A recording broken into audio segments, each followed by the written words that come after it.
काही वेळा असं होतं की गर्भात बाळाला ऑक्सिजन हे कमी प्रमाणात मिळतं आणि ते गर्भवती महिलेला समजतच नाही.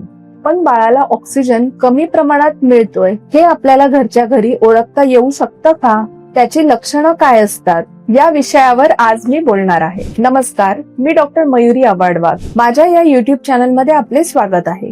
या चॅनलवर आपण स्त्रियांसंबंधितले आजार आणि त्यावरील आयुर्वेदिक उपचार याबद्दल माहिती देतो. डिअर मम्मीज, मला खरंच वाटतं की तुम्ही प्रत्येक भीतीतून, प्रत्येक इनसिक्युरिटी मधून बाहेर यावं. तुमची प्रेग्नन्सी जर्नी ही सुंदर असावी. बाळ गर्भात असताना त्याच्या डेव्हलपमेंटसाठी प्लासेंटा मधून proper oxygen rich blood supply होणं हे खूप गरजेचं असतं. या रक्तात ऑक्सिजन आणि न्यूट्रिशन असतात, ज्यावर बाळाची डेव्हलपमेंट ही अवलंबून असते. पण मॅटर्नल फॅक्टर्स जसं की stress, blood pressure, diabetes, nutritional issue किंवा इतर कोणताही फॅक्टर जर आला आणि बाळाकडे होणारा ऑक्सिजन फ्लो कमी झाला, तर सगळ्यात आधी त्याचा इफेक्ट हा बाळाच्या ग्रोथवर घेते. विशेषतः थर्ड ट्रायमिस्टर मध्ये बाळाची ग्रोथ ही झपाट्याने होत असते. दर आठवड्याला साधारण 200 ते 250 ग्राम वजन हे वाढत असते. म्हणजे ऑन अन ऍव्हरेज दररोज 30 ग्राम पर्यंत वजन हे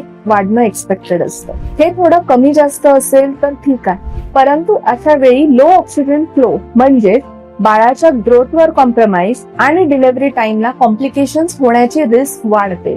गर्भात बाळ हे नाकाने श्वास घेत नसतं. त्याला ऑक्सिजन आणि न्यूट्रिशन दोन्हीचाही सप्लाय अंबिलिकल कॉर्ड मधून होत असतो, जी प्लासेंटाला जोडलेली असते. आणि प्लासेंटा हा आईच्या बॉडी सिस्टीम वरती डिपेंड असतो. जर आईला काही प्रॉब्लेम असेल, जसं की डायबिटीज किंवा high blood pressure, severe anaemia किंवा प्लासेंटल कॅल्सिफिकेशन, प्लासेंटा रिलेटेड काही कॉम्प्लिकेशन्स किंवा प्लासेंटाची पोझिशन ही फेवरेबल नसणं, अशा परिस्थितीत बाळाला ऑक्सिजन सप्लाय हा कमी होऊ शकतो. प्रत्येक वेळेला लॅबला जाऊन काही टेस्ट करणं किंवा सोनोग्राफी करत राहणं, या गोष्टी आपण सतत करू शकत नाही.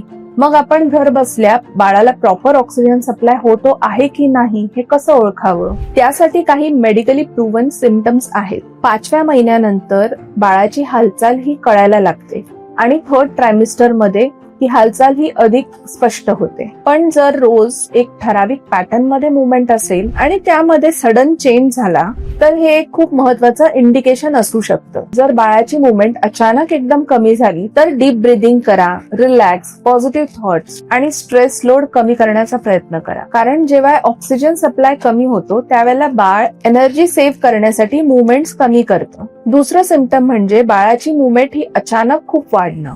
ऑक्सिजन लेवल कमी झाल्यावर बाळ हे डिस्ट्रेस मध्ये जातं आणि डिस्ट्रेसचं सिग्नल आईला देण्यासाठी ते खूप जोरात वेगाने हलायला लागतं. जर आई शांत असेल तर तिला जाणवायला लागतं की अचानक किक्स वाढल्यात आणि थोड्याच वेळेत पुन्हा कमी झाल्यात. तिसरं सिम्पटम म्हणजे आईला खूप दम लागणं, थकवा जाणवणं किंवा चक्कर येणं. एकदा बेडवर पडल्यावर उठण्याची ताकद नसणं. याचं मुख्य कारण म्हणजे एचबी लेवल ही कमी होणं. 10च्या खाली एचबी लेवल जर गेलं असेल किंवा ब्लड प्रेशर हे 90/60 खाली असेल, तर याचा डायरेक्ट इफेक्ट हा बाळावर होतो. त्यामुळे रोजची साधी कामं देखील करणं अवघड होत असेल किंवा तुम्हाला दम लागत असेल, चक्कर येत असेल किंवा डोकं गरगरत असेल, तर ही वॉर्निंग आहे बाळाला ऑक्सिजन कमी मिळतं यात.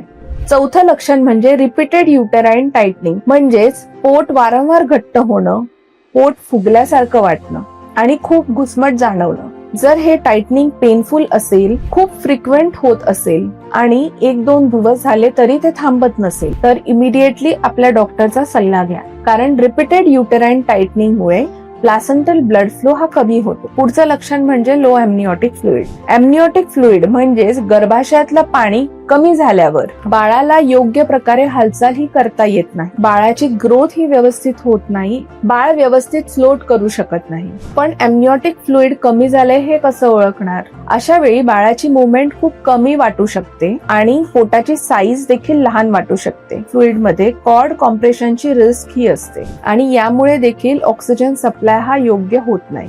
5वं लक्षण म्हणजे uncontrolled blood pressure and uncontrolled diabetes. या दोन्ही गोष्टी बाळाच्या ब्लड फ्लोला कॉम्प्रेस करतात आणि ऑक्सिजन सप्लाय रेस्ट्रिक्ट करू शकतात. असं जर असलं तर रिकरंट मॉनिटरिंग करणं गरजेचं आहे. त्यासाठी डॉपलर सोनोग्राफी केली पाहिजे.